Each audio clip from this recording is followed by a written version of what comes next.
Hey, Robert. Hey, Ed, how are you doing? I don't think Lauren can see or hear me. Hello, everyone. Yep. If you can hear me through, I think it's still starting up the event. We can hear you. We can see you. We can see you and hear you.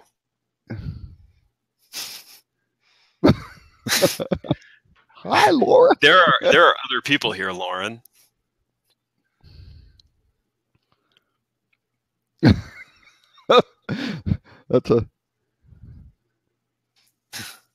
That's good. And here we are. Hello, everyone, and welcome to show number 103, 103 episodes every week for what is 1 week shy of 2 years. Next week will be our 2-year anniversary of This Week in Hospitality Digital Marketing. I am one of your co-hosts, very green right now. It looks like Mr. Robert Cole is joining us. Really? I've been here. We've been around for a while. Oh my goodness! And Mr. Ed, yeah, I'm putting too many things through my computer. It's dying on me, or it's trying to die on me. Yes. Let's kill some of this live. I'm just going to leave live Facebook up for now and leave it for that. And I think we're back to live. Okay. Hi guys, how are you? Hey, can you hear and see us now? I hear and slowly see you. I see you on one screen. Dude, you gotta. Right now, I'm just shutting off the. You gotta get a better. You gotta get rid of that dial-up modem. I don't think it's bandwidth. I'm willing to bet you it's processor.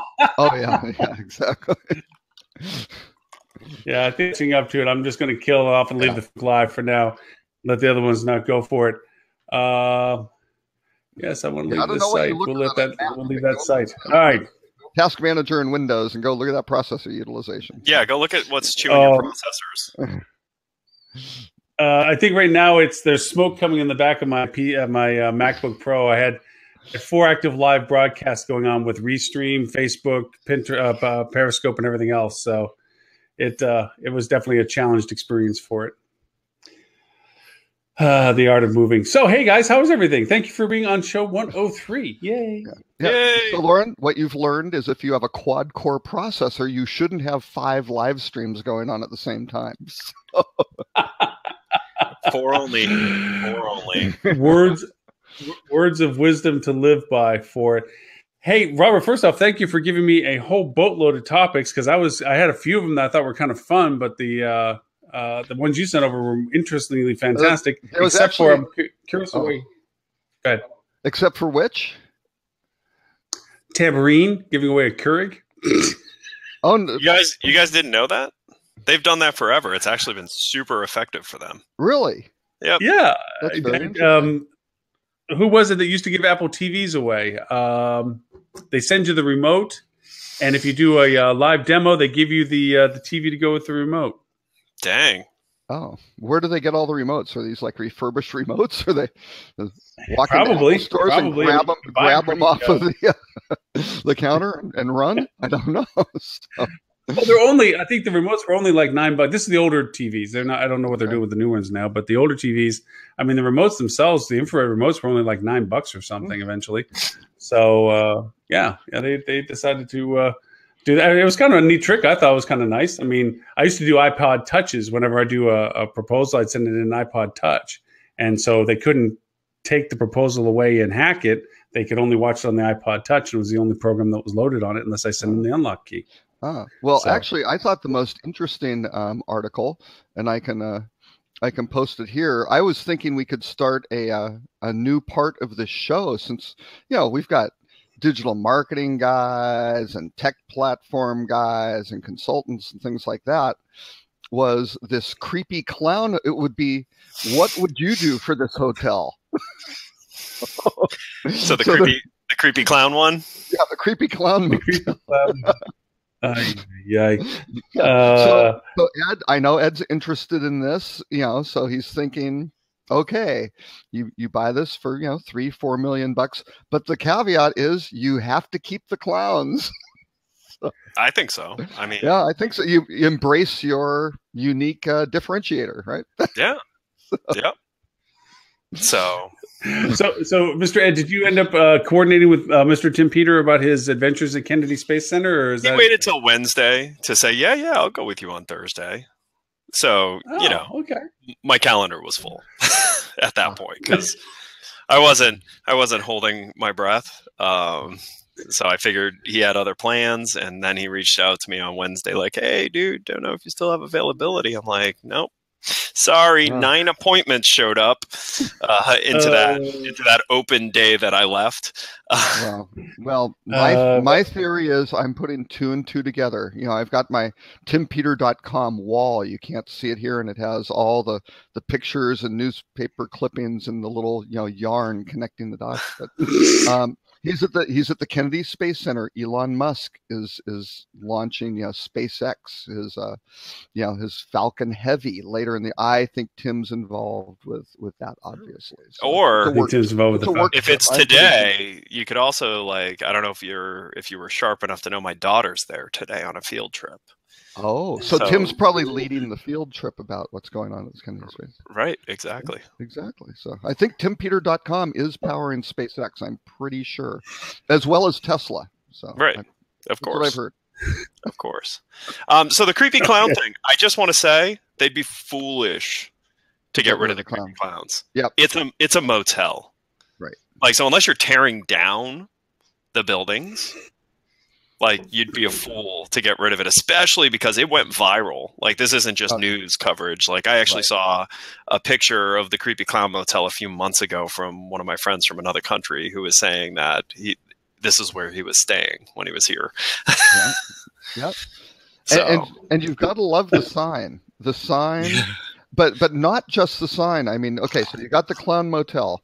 It certainly establishes positioning. None of this, you don't know what a such and such. You don't know what a Moxie Hotel is. You know what this is. Yeah. Then it has the no vacancy sign right there in neon. So they have rooms. You don't have to. No, I mean, listen, marketing 101. Yeah. It's done right. 3,000, and that's how they're getting $3,950 plus tax for clean rooms with pets and Dish TV. Pets are okay, and Dish TV. I mean, those are key selling propositions. Okay, they lost the little decimal point thing on their sign, right? That's a problem with having those signs. If one of those blows away in a windstorm, so. Yeah. And honestly, I think the clowns make this more we would never be talking about this hotel. Absolutely. If it wasn't for the creepy clowns. Right. And I do have a very good friend who is horrified of clowns. I mean, just hates. And I did one of the worst little pranks I've ever done to a coworker because she was gone on vacation for a week. And, she came back. She had pictures of her family all over, over her office and everything. And I cut out little pictures of clowns and put them over, the faces of her family in her office. That wasn't good. So she didn't like that at all. That really did freak her out. Yeah, she really does not like clowns. So yeah. Anyway, but hey, years of therapy. She's doing fine. I love it. Hey, so one of the few things I had contributed to the list of happiness was. By the way, first of all, Holly, you need to join the show. Yes, Holly. Because I have questions about your full stack engineering plans. Yeah, we have a few questions on that. But she said she was on vacay. So I don't know if she's listening audio or not at all and totally not joining us today. But she's on vacation right now. This show is perfect for vacationing people. That's a new sub-segment market that we're really. I'm getting ready to leave on vacation right now. That's right. Hence the beard.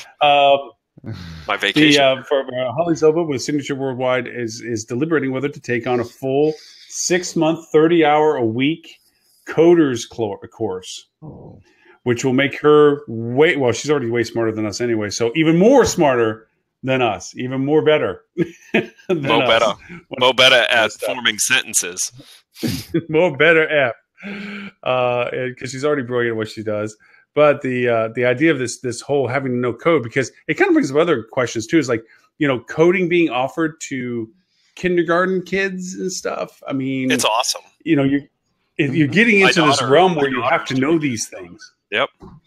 My daughter's in kindergarten. Well, she's going into first grade, but what they're teaching, what's actually interesting is they're not teaching like the how to, they're actually teaching the fundamentals of how to think. The logic. Yeah. Right. That's the key. That's so important.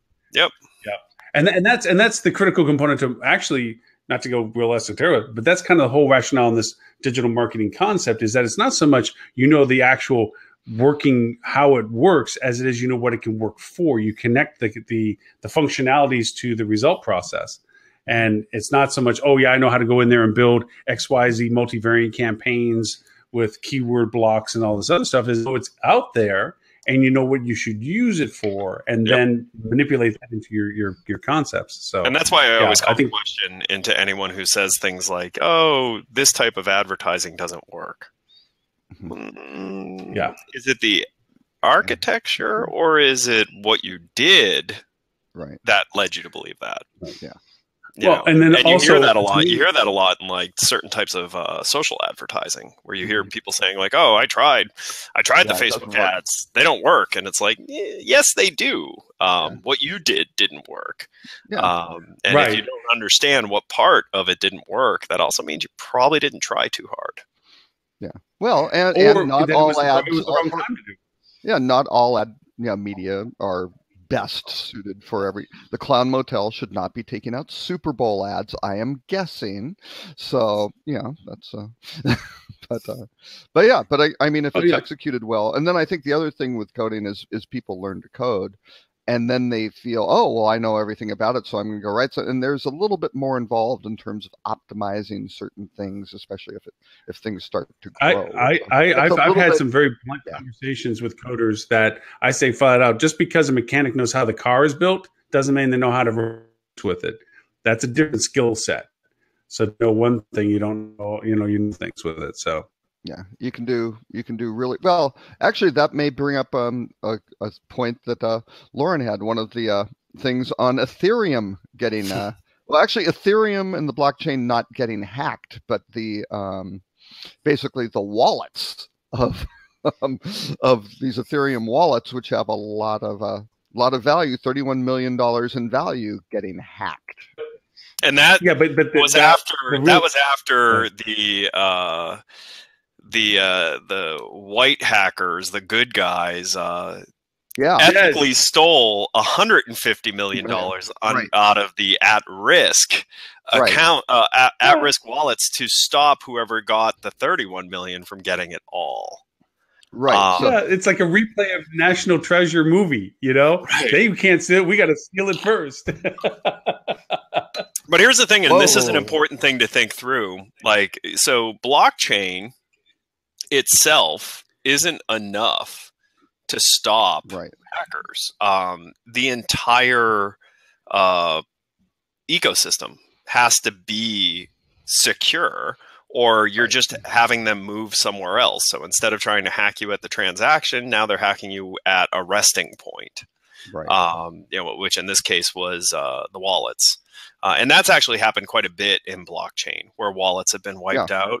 And some of the other blockchain networks, if your wallet gets wiped out, you're never getting it back because they have no way. They have no way of knowing if it was really there or not.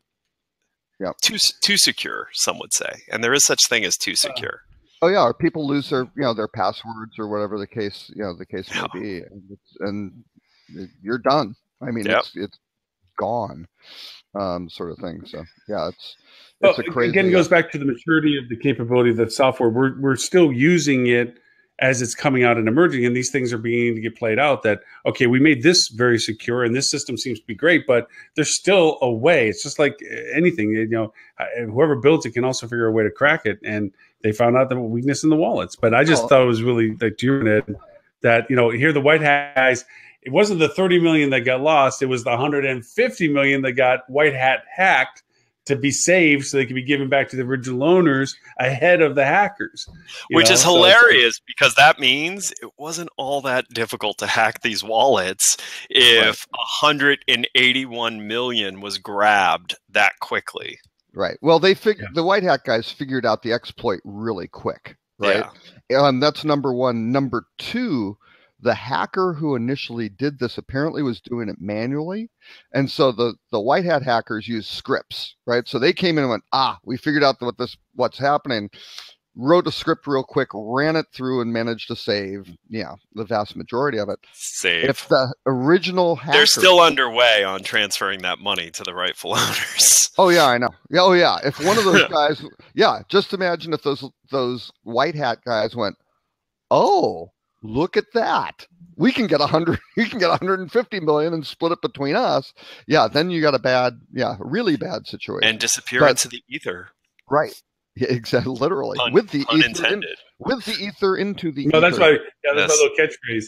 31 million of ether went up in the ether. It's like, I like ether better than Bitcoin. Bitcoin gets all the publicity, but ether in its capabilities is much broader in its application value than Bitcoin is. Well, Bitcoin is pretty much committed to currency only. Yeah, but again, Bitcoin was closer to the core blockchain. So Ethereum comes out and does a lot of different things. And what the weak point on this was the virtual contracts, right? So the digital contract, which basically that's where they found the weakness, which then connected it to the wallets. But the one thing that saved it, though, this original hacker who got the 31 million was doing it manually. If that person had run a script on the thing, I don't think they would have.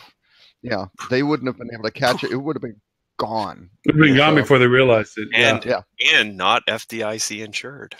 Nope. Right. So Holly, when you take your course, make sure you don't skip the lecture on scripts. That's very important. You'll want to learn a lot about Perl, because Perl, that's the scripting language, my friend. Yeah. That's where you can emulate millions and millions of people on a very small machine. Yeah. So the challenge of blockchain, very secure, does amazing things, is not ready for transaction process. You hear now some would say the chain is only as strong as its weakest link. That would be a very good statement. Except it wasn't really the chain. It was out on the side of the chain. The chain was attached to something poorly. Exactly. Yeah. Right. Well, it's like having a really good boat anchor with a really good chain, and it rips off whatever part of the boat. Yeah. Yeah. So, but the real challenge is, like, you hear these guys going, "Oh, we're going to go do the blockchain. It's going to handle transaction process." These things, blockchain's handling 7-8 transactions a second. When you go and employ something like this, that's not going to cut it for a lot of, a vast majority of these things. Because again, you need to get all these blocks, and they need to be processed, and they need to be mined, and it's not kind of at this scale. So the more, it will eventually get there, and they're trying to speed it up. But, that's where you start running into problems, because people are going to start caching transactions or doing something over here or something. We're going to bolt this on that's going to speed this up and make it, and that's where you run into the there's no such thing as 100% secure. Right. No, there is. And then the other thing goes back to a conversation we keep going over and over as these things present themselves.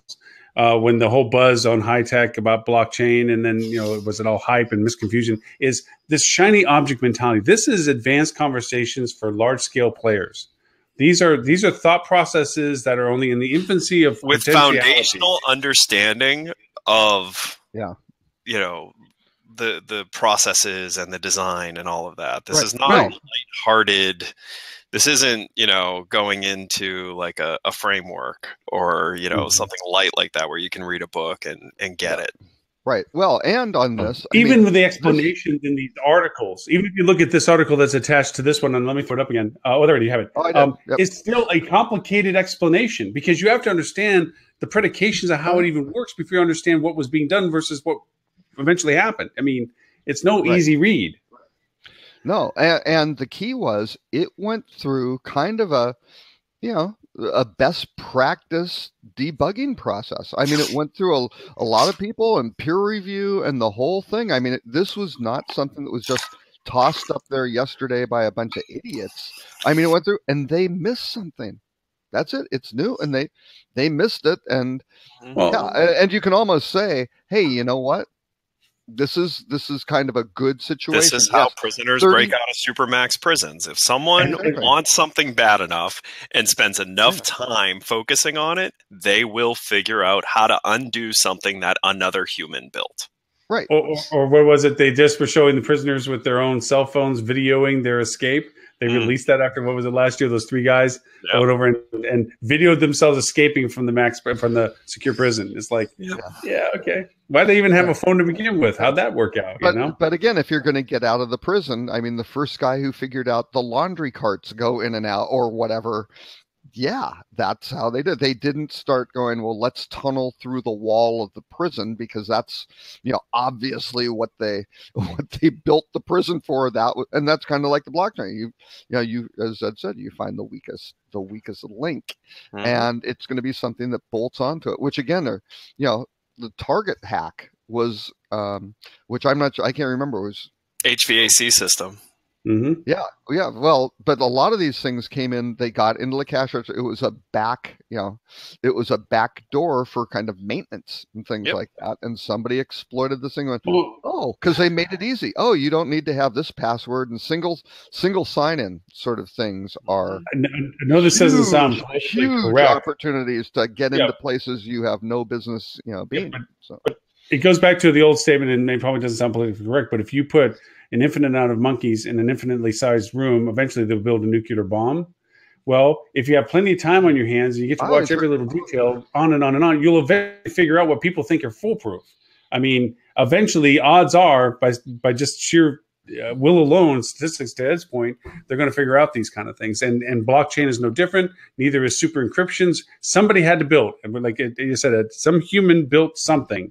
And some other human can figure out how to disassemble it in some capacity. Yeah, but they won't go bust the super encryption sort of thing, because that was, that's the part. They'll figure out what's right next to it, where, hey, they've got to get the money out of an ATM. Well, gee, why don't we just go there? Or whatever, let's go get it on some other weaker point that isn't super reinforced. It's like people, and I think a lot of these systems, another thing is, the Saber hack, right? Which just keeps up with that stuff. Yes. Yep. Here, I'll and I've now heard it's created some real complexity. So there's situations where third parties, customers, were part of this hack. And so now the problem is the hotels trying to fulfill their legal responsibility to notify and all of that. Or going to the third party saying, hey, we need this list of contact information to fulfill our legal duty. And the third parties are saying, like, well, just send us the notice. We'll forward it on. But the hotel then has no proof that was done correctly or anything like that. Like, this is a very complicated scenario. Oh yeah, they've got 32,000 properties on this, and I think we said a week or two ago. Very unlikely. Yes, Wyndham was not impacted because that is in like a separate partition. But everybody who's in Saber's partition there, and I'm not sure how many. It's maybe I don't know. The 32,000 may include Wyndham. Hard to say. But let's say 25,000. I have to imagine it does. Yeah. So let's say 25,000 though. And again, Two Roads, which has, here's Joie de Vivre, Thompson, Destination Resort, just kind of going along. They have enough challenges trying to merge together these 3 chains and then all of a sudden your reservation provider, who's a very large firm that does a lot of stuff and has been in the tech business for an extended amount of time, which has very, very strict processes for going through, code releases. Been there, done that. Boom. Yeah. Not good. No, it's tough. Again, and honestly, I feel bad for Saber. Like, what a nightmare situation. It makes my stomach turn to think. Yeah. Like, when they found that. Oh, yeah. Well, and then there's the other, I have no idea if this is related or not, but now Saber Hospitality Solutions has a new president, right? So Alex Alt is out. I don't He's know. out completely? Yeah. They said he's going to a different company. But they didn't say what, and there hasn't been any announcement or anything, so I don't know. So, Wow. is it related or not? I got to think, maybe. I mean, where's the buck stop on something like that? Where that's, I don't know. It'll be interesting to see the lawsuits that result from all of these various things. And I mean, it's a lot of hotel, not huge hotel companies, but I mean, when you start looking across you say that some of these clusters are probably hundreds of millions of dollars a year, though. Oh yeah, in revenue. So I mean, that's a big company. That's not a little company. Oh no, 25,000 properties. You've got all the preferred hotels on there. You've got leading now. Again, I'm not sure. Leading hotels of the world may have still been on. I think they got everybody on Listen. Yeah, but I don't know. I think I think everyone's been ported. I thought everybody was migrated over, but maybe some lucky ones who were lagging. They're like, being slow and unable to do the migration. Yeah, we saved ourselves. But again, that's a lot of high-end independent hotels. You got all the Four Seasons, you got all the Trump, you got all the Joie de Vivre. I mean, they've got a lot of stuff. Just amazing. So I sort of feel bad for them, but again, a lot of these third-party providers, you've got to provide best in class service. If you're going to be supporting 25,000 hotels, it's not, and again, I'll tell the story. When I was at Sabre, I had to go through all the Y2K stuff, which everybody's like, oh, this is awful.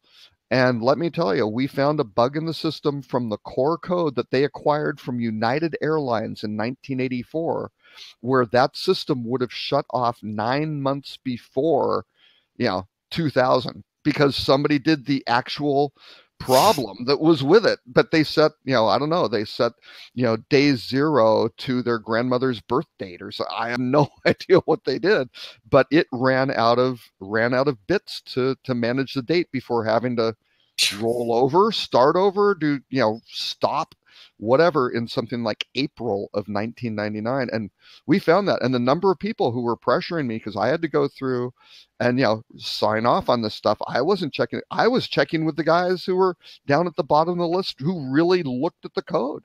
You have to, because I mean, no.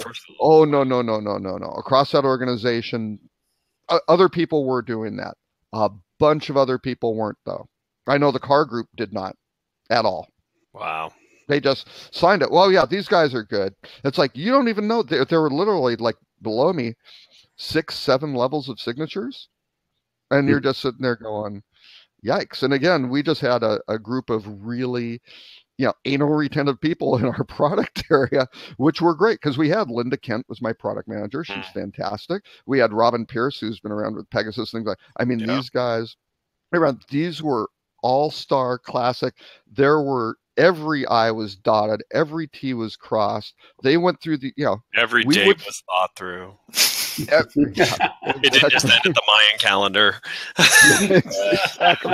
No, but they would. I mean, and you'd see these ridiculous impact matrices in Sabre, and you're like, we are upgrading some little stupid hotel thing over here, which has nothing to do with anything, right? I mean, just we're using a couple bits over here to be a little switch that says you can have pets or not. But you would have to go through, did this impact airline passenger service system, check in at the airport? When you're a monster of a platform, that's what you end up having to do. We found stuff in there, and we fixed it, which sped stuff but up. That's also where, that's why new design you don't design monoliths anymore.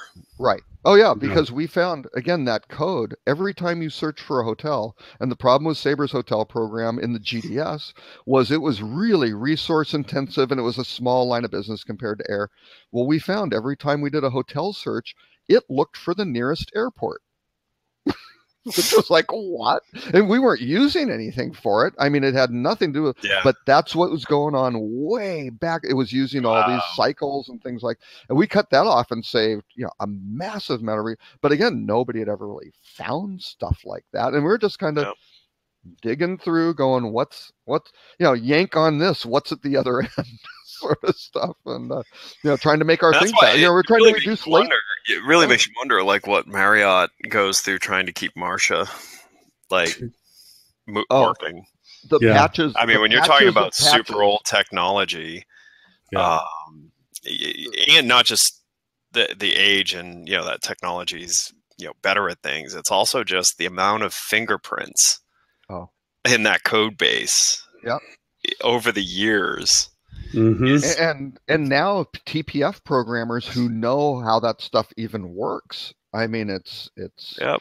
crazy. I mean, there was we're going way back, but Eco, which was a was the dominant property management system in the early 80s. The system stopped within 3 years because the fellow who wrote the reservation handler, which was one of the cores of the system, one was like room status, right? Occupied, vacant, dirty, clean was one pillar, and the res handler was the other. He passed away at like 45, unanticipated. Nobody knew how it worked. I mean, there was documentation and everything, but there was never another upgrade of it. And 3 years later, that company was gone. I mean, Sheraton at that time they were Four Seasons used all, ecosystems were it. Front office and back office, they were gone. Wow. And, but again, with this TPF stuff, if you're a TPF programmer, you can make big money doing stuff, knowing how the stuff, from 40 doing years stuff ago. that used to not pay well. Right. I mean, that's quite honestly it. The COBOL and Fortran guys are in the same book. Fortran, RPG 2, yeah, back then. Hey, just out of curiosity, I'm probably more cynical than I usually am because this past week I've been knee deep in audits and doing audits, and it's just tell us what have you found. This is always fun. God. It's always fun. I try to be optimistic. I try to be optimistic about these things. Doing audits just reinforces our process inefficiencies in our industry because you basically get sold what you're interested in, whether it's valuable to you or not. I see these goal sets and event sets in analytics that are set up that are less than useless. I mean, well, because they're so what do you want? Oh, I want more site visitors. Okay. Yeah. And then we're going to Fiverr. Oh, I want ones that go over to like 6 pages. Okay. I mean, just amazingly erroneous data aggregation. And that's the problem. There's a lot of vendors in the travel space, and I only can talk to the travel space. I'm sure this exists in every industry, but there are so many vendors that just will give you what you want. Yep. Mm-hmm. Yep. Not what you need. Nope. Not what you need. And that's the key element to that is that, there needs to be this transparency, truth in service in some way. There has to be a branded term of an organization that can say, look, these people qualify for this level of whatever. And there never will be, I guess. There should be. It's too late to make it. Maybe. No, because here's the other thing. Like some of it you look at, some of this you look at, and you want to really just judge the vendor. But being a vendor, I can tell you, it's not an easy path giving hotels what they need. Because a lot of times you're met with I only want this. And it's like, right. Here's why that's not right. I don't care. My boss says I need to have this. This is this. Yeah. Oh, okay. And so the problem is I can't pay for the rest or. Oh, no. Unfortunately, in a lot of cases, it's not even like you're not even in the same field. Like they're off running in daisy fields with imagination where you're, like, doing business. And it happens a ton, and it's frustrating as a vendor, but it's also, this is what you chose. And so giving in and just giving hotels what they want is just, it's just wrong. And it's a short-term strategy. Yeah, it is a short-term because there's eventually a lot of pressure. Yeah. What's that? I'm sorry, Robert? No, there's a lot of pressure on these biz dev folks to just do that close sale. Hey, we're ramping up to the next round, and we told the A series investors we were going to get to 1,000 installed base by this, and so do what it takes. And they'll have clauses in there where people are either missing bonuses or God knows whatever incentives, all these things, and it's just like, make it happen. We don't care. We will clean up after the parade. Once we get there. I mean, The problem is it doesn't often get cleaned up. Oh no, no. You get left with, but and to the credit of Google, again, as brilliant as they are on so many things, I mean, is their Google Tag Manager has truly gotten to be really user friendly. Yep. It used to be there was a couple of defined tag designations. For those who don't know what Google Tag Manager is an aggregate ability for you to do your tracking codes in a one source. Mm-hmm. To your website and adding and creating load issues and time speed issues and everything else. It's one source that you can put all your pixels and tracking and whatever else you want in there. And before, you used to have to kind of know your stuff. You had to know how to place your pixel in and create the generated tag cape. Now there's so much WYSIWYG in there that you have such a choice of interface tags that are already created in it. It almost is easier than doing it the old way for a lot of stuff that you never even knew you could do. I mean, there's still data layering that you can do and stuff, but the things that you can do, the things you can track, which I think is going to, the frustration I feel is that it's going to create a whole new level of bullshit goal sets, because now vendors are going to offer them more these cutesy things. Like, I can tell you if people push this red button versus the blue button, and they're going to say, yeah, I need to know that for what I don't know. And they're going to get all this crappy information again. And again, it's going to go back to, because right now the audits that I'm doing, the reason why I'm so cynical, are covert audits. These are audits that the people do not want their vendors or their service providers to know or be done to evaluate them, which means inherently a lack of trust of what's getting produced. Mm-hmm. And it's amazing that, it's different when you're doing an overt one, because it's a collaboration show, work environment. Hey, positives. We saw this. Yeah, we recognize that. Well, this is what we're doing. And it's a lot more positive. A lot of times there's these covert ones that you get in there. It's because they created this artificial scenario of success. They gave or placated their requests, created bullshit goal sets and event trackings, and then they're left with this hollow shell, irrelevant data source. And now they're lost as to whether they're getting what they originally paid for. So they call someone like me in to come in there and say, what the hell's going on with this stuff? Tell me what needs to get done, kind of thing. And it's just weird, because you get real cynical about this, because you wonder why they did such crazy, stupid things, in the tracking world. So, yeah, so I'm Mr. Cynical this week. That, and I was bashing on light and fluffy marketing today, where people go over and our oversized room with grand vista view, and like, what are those words? What are those words? What the hell is oversized, and what is it in the context? Oversized compared to what? Yeah, like, well, what? That's why they chose the word. Yeah, I mean, because in content gen, because nowadays it did, and it goes back to something we constantly harbor on: efficiencies with fundamentals. Put good, relevant, usable content in place in front of people, and it's going to get used for what you intended. You put this relevant that serves the consumer. Yeah, focus on why it's being done, not what you think they want to. And that's, like I said, my cynicism is going into the show today. I apologize. This past week has been one of these. What is this crap on this page? What is this crap event tracking you're doing? What is this even here for? Have you, speaking of that, have you ever poked at, Tim has dropped these like little mentions every now and then of this stealth startup that he's doing that's in the AI and machine learning space? No, have you ever asked him to take you through it? No, he hinted at some stuff. He talked about enterprise level algorithms that were, because when I did the SEO calculator thing, yeah.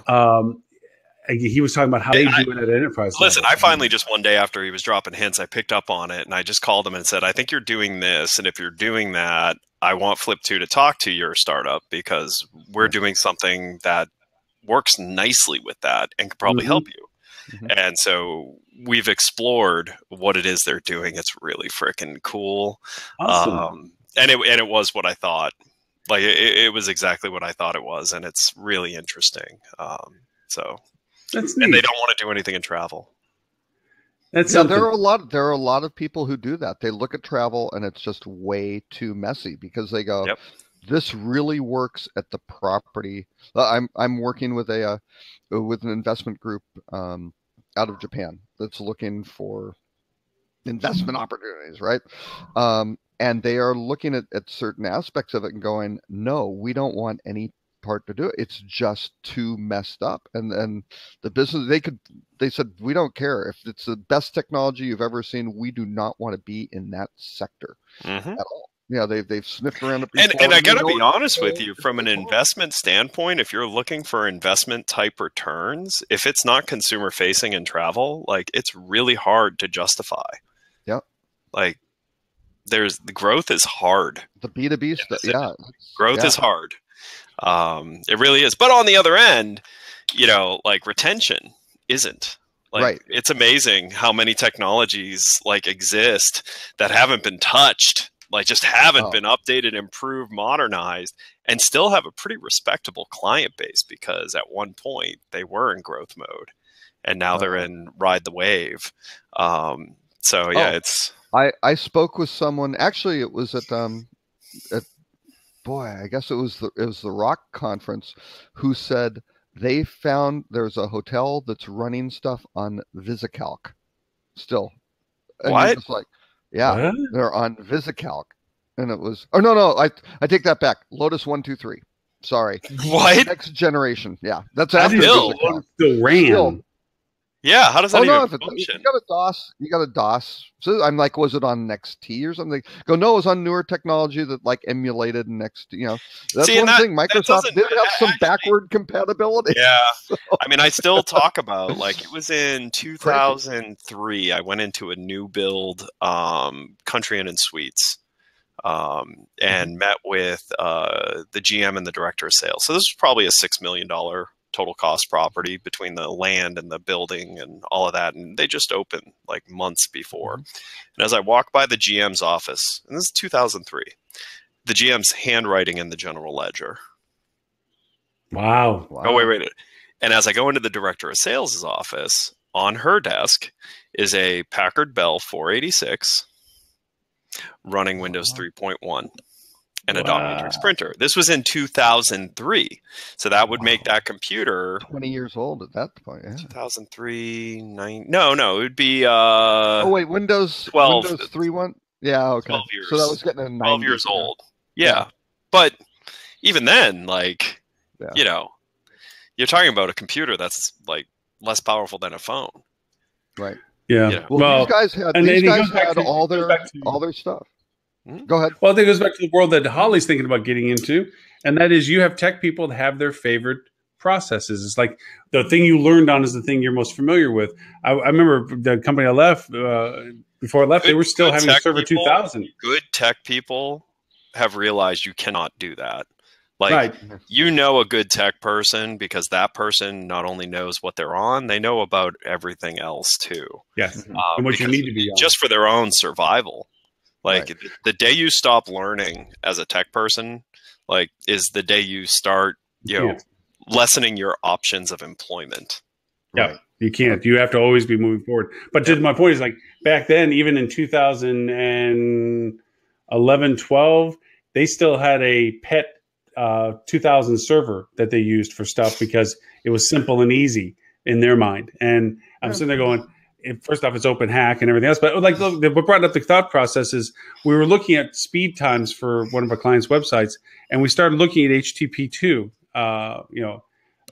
to see whether or not that we can get speed load times up for it. And it can, but we have to move over to Microsoft 16 servers to do it, and reconfigure a lot more than what we were banking for the speed efficiency. Why is their site so slow? Like, it's still well. Actually, to be honest with you, it's WordPress, so certain plugins you cannot compress what they're doing, right? And so it's a matter of getting replacement efficiencies on plugins and culling out plugins that are just not necessary. But the one plugin that we can't get around is the multi-language plugin. It's a beast of a plugin, but it is a massive contributor to total overall conversion traffic. So right now it's one we just can't work around. Well, so we thought if we did HTTP2 on it, we could speed the efficiency by doing a cache load anyway. But it just doesn't go in the direction we want to right now. It's just a little too much work for the very little effort. But here we're getting variances on speed. And does that plugin go and add a whole bunch of other tables and other things which you just can't? Yeah. Well, that's it. You can't migrate to anything because you have no idea how all this stuff is. You're rebuilding.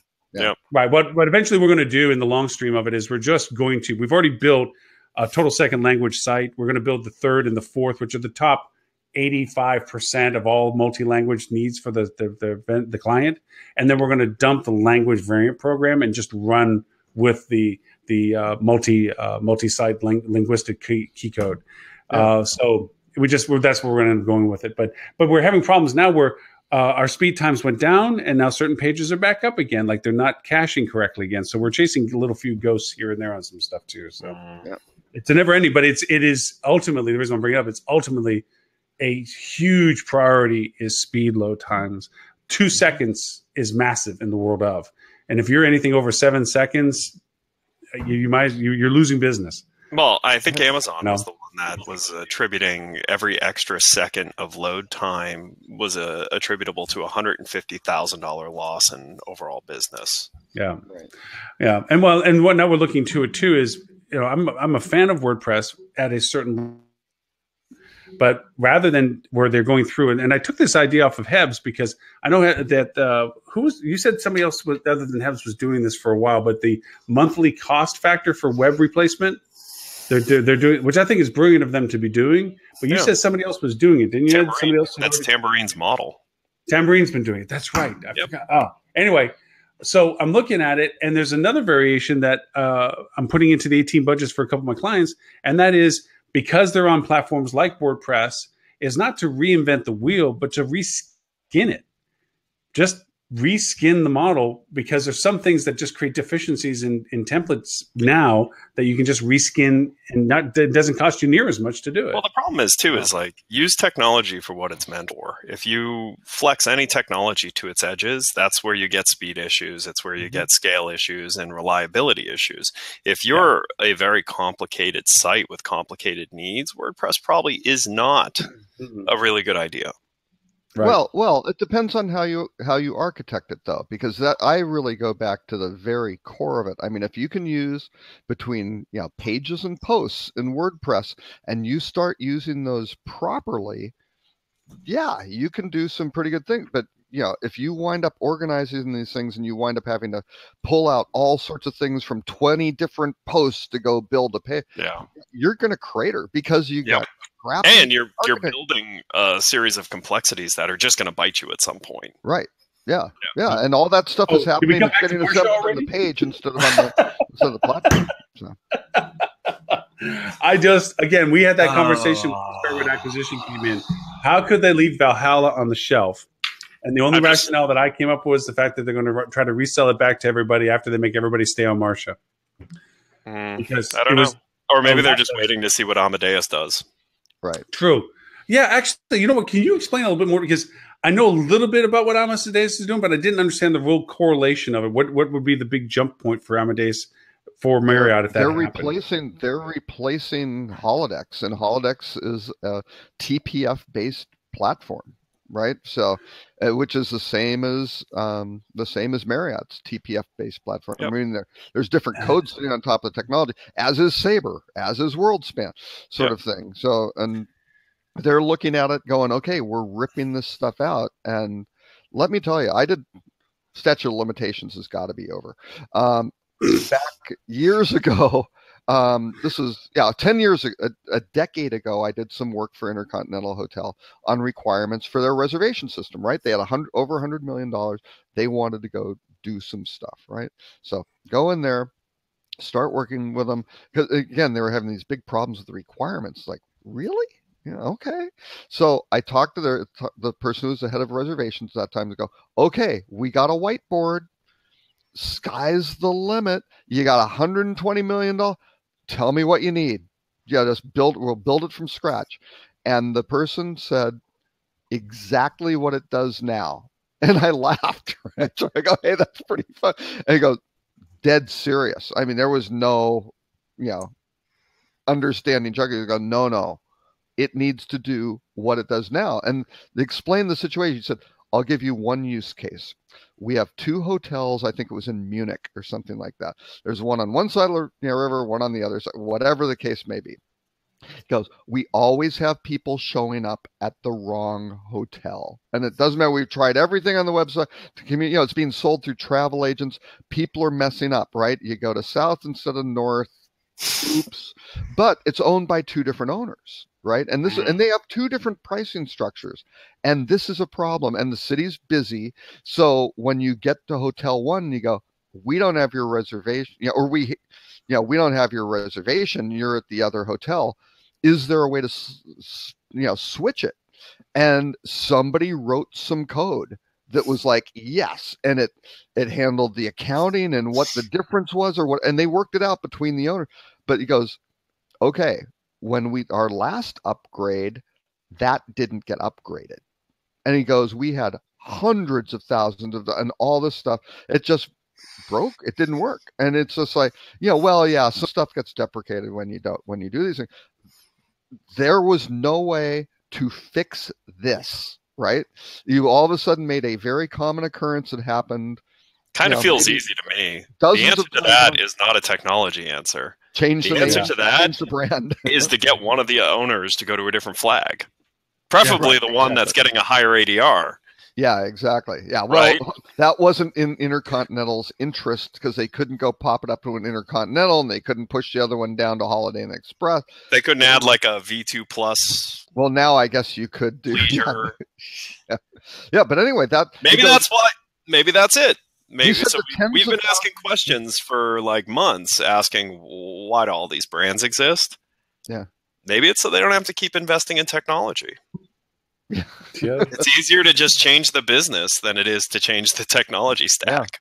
Yeah. But anyway, and he had to run the number of staff sort of thing because he has a central reservations thing, and it took forever because again the other hotels sold out or has is it 200 euros a night instead of 150, and the person's staying for a week or something. They go, well, I booked this, but I'm in the wrong spot, and how do I do this? And when you talk about like this, it's kind of funny. And Ed, to your point, sometimes we look at it that we only look at the same tool to fix everything. A screwdriver has to fix everything, even if you needed a hammer instead.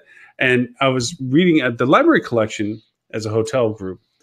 I really think it's begun to come into its own in a lot of ways. It's always been there. It's been really good. They've had their really neat fixtures to it and so forth. And they're now expanding in Toronto, which brought it up to mind with Adele over there. And Adele has just gotten, at first I didn't agree with Adele. She was so pro TripAdvisor. Everything was TripAdvisor. Do everything TripAdvisor. And I was very anti TripAdvisor. It was working for her though. And it still does work for her in her hotels. But what I really got to see was it wasn't TripAdvisor. That's just the medium of what she's trying to do. It really about guests and focusing on guests. Because if you played that scenario to their hotels, they would have sent or got a car and drove the guests to the other hotel at their expense, apologized for confusion, but they want to make sure those people were happy. It wasn't directly their hotel that's going to get the benefit, but the people will remember the people that took care of them the next time they come into town. Right. The Adele is that person, I think, as I look at now what she's come more into. And we used to talk a lot more being on the digital council, and she's been so busy with all the hotel expansions and so forth that she doesn't have the time to be on the boards anymore. But what she does has been persistently consistent about that message. Mm-hmm. It is about the guest. It's about the hotel having cool stuff, not because it has cool stuff. It's because the guest gets to enjoy the hotel, right. And if their guest gets stuck on the other side of town, a staffer, without even having to ask a manager, will go get the guest and bring them over. Right. Why? Because it's their guest. And see, that's the thing. Too many decisions are devoid of the purpose, and the purpose should always be: is what we're doing somehow making it about the guest, right? And you can just see that it's not.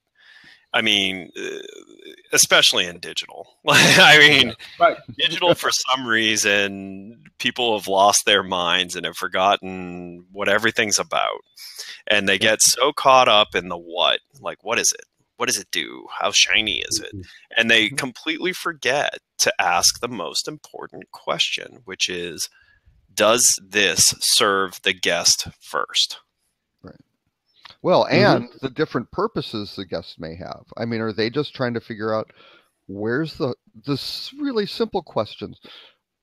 Where's the hotel located? What makes your hotel different and special? I mean, you know, what to are be the good fair, things? You know? you're talking so long ago that it probably would have even been weird. Like, because you think about that problem today, and it's like a pre-arrival email. Feels like a pre-arrival email fixes that problem of showing up at the wrong place. Oh, Mm-hmm. yeah, maybe. I mean, Yeah. I'm sorry, before you show up, super important to note, it is a common mistake that people show up at the wrong hotel in this city. Right. You're at this hotel, which is here.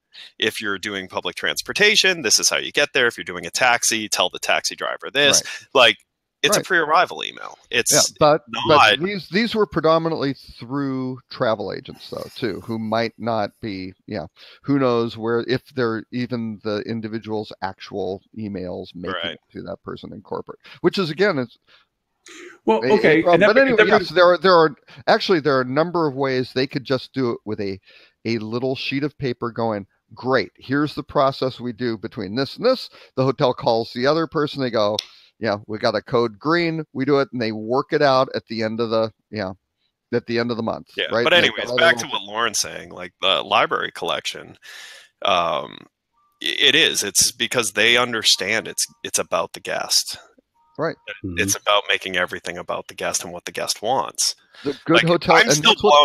I'm still wondering, like, what guests really, really, really want the iPod compatible alarm clock, right? Versus just an extra outlet.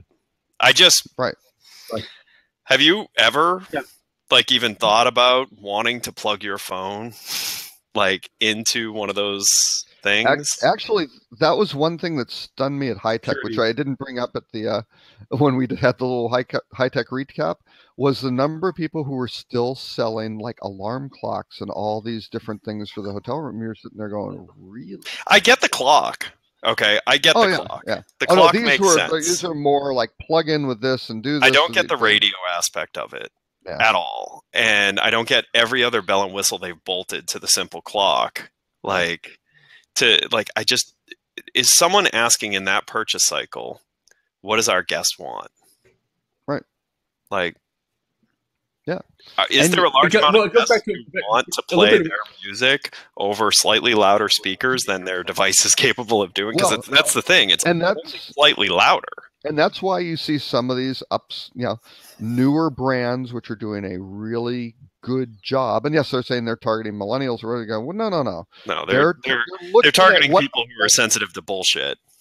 Right. They're sitting there going, what do you need? Oh, I need a well-lit work surface of a certain size because I got to do some stuff in the room and I don't want to sit on the bed, trying to do some stuff. And hey, you know what? I want to be able to see the TV so I can have the news or the game or whatever on in the background. Sort of, stuff like that, which is really, obvious design issues. And you still see these new ones where you just go, wow, it looks really cool and funky, and this thing does not work. One of the most used things I do whenever I deal with any of the clients about the user experience in the process of just anything, like you're talking about, whether there's a power outlet on the side of the bed so you can plug your own thing in, or having a counter space that you can buy beside the bed, or workspace or whatever, but also it goes into the process of discovery and purchases. They get so fixated on their competitors. What competitor is using this? What competitor is using that? They're looking for technology to replace service levels rather than improve service levels, and very few processes themselves. One of the most revealing things ever make them do is to literally say, here's my phone, not your phone. So it's not even comfortable, your phone. My phone, browser's open on your website. Go book a room. And let them stumble through the process of how many times, and they put a date in, but it doesn't fill the date window. They pick a selection, and now there's this scroll bar from hell of 25 special packages that you can't tell the difference from one to the other. And why even have that many? Because somebody kept saying stack them and rack them, whatever. And you go through this whole process, and you don't feel like you got the best deal. You don't think you get the best rate. Or you don't think you get the best room, or whatever it is. And at the end of it, you don't even get the right confirmation. Right. And it's like, that's the most revealing time for them. Just like, this is your problem. So you want to spend all this money getting all this traffic to your website. Your website is not doing you a favor. It's kicking your ass with bad service. Now go to Expedia. I learned that from you, Ed. Here, now go to Expedia. Now do it. Yeah, 3 clicks, you're done. You know, Yeah. it's like there's the comparison. That's why you're losing to the OTAs right now. Yep. So No, listen, I don't know why enough people don't audit their own stuff. Like, I just don't get it. I don't get it at all. Like, I think and it's not hard to do. No, I I think audit there the are crap lots out of of our reasons. stuff. Yeah, but I think in many cases the people either built it or were responsible for whatever, and they look at, if it isn't working right, it's a reflection on that. And some of these hotel owners or GMs or whatever, oh my God, I mean, coming out of these audits, people get fired and losing their job because the thing's crap, and it's like, well, yeah, they should have been doing it themselves, but yeah, who knows? I mean, yeah, I've seen hundreds of times where that's happened. Or in many cases, the GM wanted something and said, put this in here, and then it comes out in the audit. It's not good. And they won't listen to their own person who says, no, this example's all over the place. An external person comes and goes, hey, you really want to do this a different way. And they'll go, oh, okay. And they'll listen to that person and not the person. There needs to be a feedback channel within organizations and systems that is legitimately listened to. And the case in point is one of my clients has kiosks in the lobby to help them do check-ins, and find out that because it's in the confirmation email that you have a kiosk ID so that you can put your go up to the kiosk and speed in your check-in. Problem is finding this out, because we're having this conflict of guest satisfaction, is that half the time the kiosks don't work. Well, that's been a known entity for the 2 years that it's been in their lobby by the staff. You're not working with the hotel I like to stay with in New York, are you? No. Because I've pointed it out to them every time I've stayed that their hotel is amazing.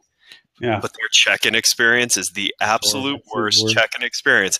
And what makes it worse is while you're standing in the super long line, staring at a kiosk that says, don't stand in line, come here. Except the kiosk never works. It never works. And it's probably the same system for the same client I have in the same market. Yeah. So amongst all this talking, I'm going to share a link to a YouTube video that I think is fantastic. If we're talking about ways people should be thinking, this is a TEDx talk that Alex, the CEO of Benchmark, did. About why you should always try to be better, and it's because no one else is. Mm-hmm. That's a big advantage. So the premise is the bar's so low that exceeding people's expectations is not hard. So you should always strive for it because it's not hard. Yep.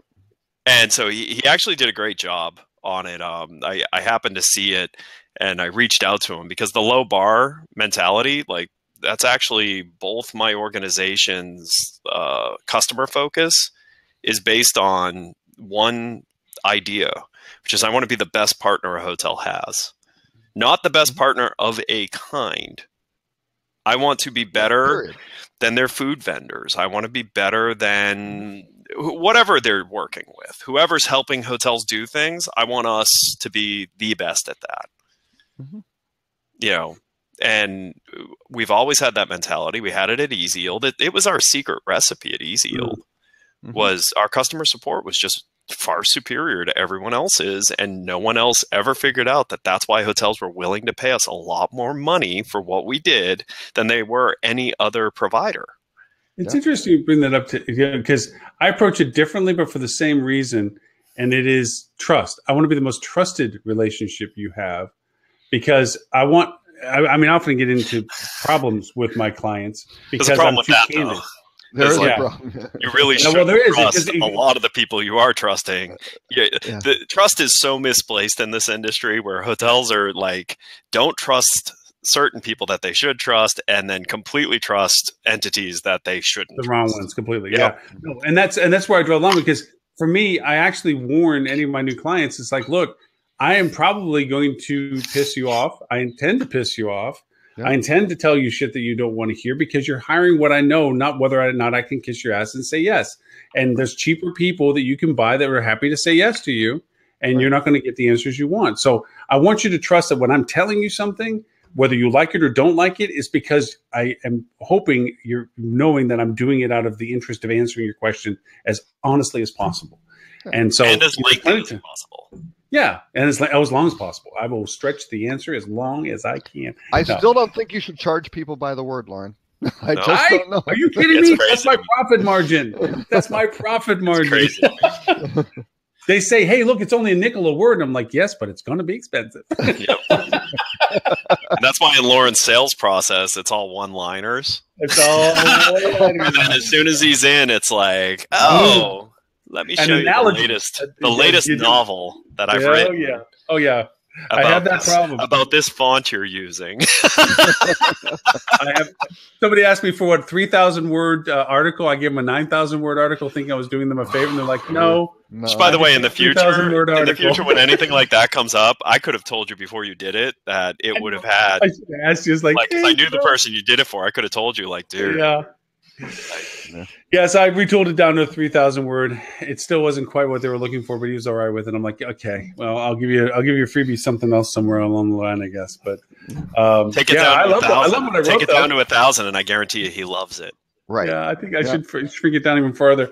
I tend to like the storylines a little longer winded, but yeah, I write like I talk. That's for sure.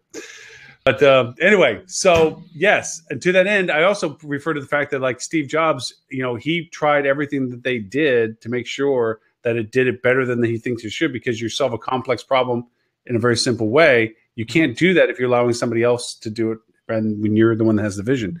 And a lot of these owners, they think, oh, well, the website's producing business. Yeah, but it's like a leaky oil car. It may be running, but you're losing so much more money if you just did it right and better, Well, and the problem is who do you trust on what's right? And that's one of those things where I'm talking about misplaced trust. If I owned a hotel, do you want to know what my hotel website would look like? Expedia. The Clown Motel. Expedia. Oh yeah, Expedia. Yeah, Expedia. Yeah. I don't understand why you would ever think that anything but a white background is going to work. Like, it's been all the highest volume web experiences in the world are a white background. Yeah. Like, it's funny you bring that up, because let me ask you a question, because what I'm going through on different clients, smaller size hotel, is I am purging a tremendous amount of content pages out of their website, because at the end of the day, it's not any authoritative value over a more legitimate site offering the more relevant information than them basically copycatting the strategy. Is the content right? It's mostly right. It's not great. See, that's the problem. If the content's not correct, you have to purge it. But if that content's correct, you may just want to put it where it makes sense to put it. We're kind of going through the vetting now. Just organize it. Yeah. But one of the big criteria to it now is, does it contribute to your top traffic pages at the moment? Does it really contribute to the functionality of the pages that are driving your revenues? It's the wrong as question. A content connection to it or not? Huh? That's the wrong question. Okay. No, tell me that. That's what I'm asking. Does it serve your guest? Oh, no. To that end, that's the first question. The pages that are serving the guest, does it serve those pages? It's probably maybe one step farther from it. Yeah, but it's the same mentality is it really contributing to the usefulness of what the site is based on what the guests are needing it for? I love the fact that someone hired you to streamline their content, like to shorten their content. It's like the antithesis of it all. It's like, take the person that adds content and tell them to skinny it up. Yep, skinny it up. But again, you want every page to serve that purpose. But then you've also got to look at the navigation of where do they come from? Oh, are they coming from a landing page for, some sort of, email that was sent, or a retargeting campaign? How do these little paths work? And I mean, user journeys. You go through these hotels, and you're just like, wow, they did a third of it at the beginning, and then it just goes into just this generic, whatever. Well, it's like, and actually, I keep forgetting to do it. We have a customer who's like just an amazing hotel, and I was looking at taking the family there, and I feel like I'm a pretty patient person when it comes to hotel tech. And on their booking engine, they had a very complex rate plan strategy, Which, okay, fine. You want to have a complex rate plan strategy, have a complex rate plan strategy. The problem with their booking process is before you could even know if something was available, you had to pick a rate plan. Oh, right. shit. Oh yeah. Seven rate plans. So you put in a date and then you picked a rate plan, but the rate plan was a shortened description with no explanation of its restrictions. Oh, and by the way, the rate plans had restrictions on length of stay, Which you dates of couldn't see stay. or anything. Yeah, you had Like, no idea. The question should be is, when do you want to stay? Right. Mhm. What's available? Right. Sell you on it after. But so I actually got to a point where at first I thought the hotel was sold out because I was picking a rate plan that I thought sounded interesting. Well, people do it all the time. AAA. They go, rate's not available, or whatever, or AARP, or because the hotel's kind of busy or something. And all of a sudden you start going, no, we don't have it. But the smarter ones will, have a little notification that goes, other rates available. What you look for wasn't available, but here's what we've got. But other ones just go, nope, not available. Yep. And it's so but some of that stuff, I can tell you, and I still haven't had the conversation with them, but there's no way any of them went through and had their grandmother try to book that hotel. Yeah. And you got to do that. And it's going to get worse with all these, new cancellation policies what the hotels are going to work. Yes, they've moved things to 48 hours, but I believe what they're going to wind up doing is they will still have one that, whatever, you pay a premium, and then you'll have the flexibility where you can, cancel, later or something like that. And you'll have all these various conditions, which again, don't necessarily work out to, they'll make an assumption of we'll give you the lowest price, and you see a lead-in price, and you go, wow, $136 a night. That's it's prepaid. It's a minimum 2-night stay. Prepaid, double deposit. Yeah, doesn't work on a non-cancelable, non-refundable. Doesn't apply to weekends, and all this stuff. And you're like, well, that's the thing. Hotels that do that type of stuff, eventually, because that's illegal. Oh, doing that's illegal. But they'll do lead-in prices that are available, sort of thing. Yeah, but here's the thing. There's a funny thing called the Federal Trade Commission, which writes the way they feel on things. And lately, that group has started enjoying making examples of people who are not violating a law, but are also being shady. And so they've started just throwing out warnings hey, there's no law on this. Here's our guidance on it. The point is this. And they're looking for companies who are violating those things because they want fair trade. They want transparency. And the thing I don't understand, here's what I don't understand with resort fees. Okay. So with resort fees, what's the purpose of unbundling it? I just don't understand. It's not a fee. No, they're very good. They're crappy consumer hostile reasons, but what they want to do is have a lower price in the sort order. It's drip pricing. It's an old thing. You look at it. But that's the thing. It's an old thing. In the days of price transparency, and the consumers have more options today than we've ever had in history. And I feel like when you just do things that are not great business practices to try and get one over or get a leg up, sometimes you got to think through the negative aspect of that. And look at how many people are just absolutely refuse now to stay at hotels that have resort fees, just for the principle of it.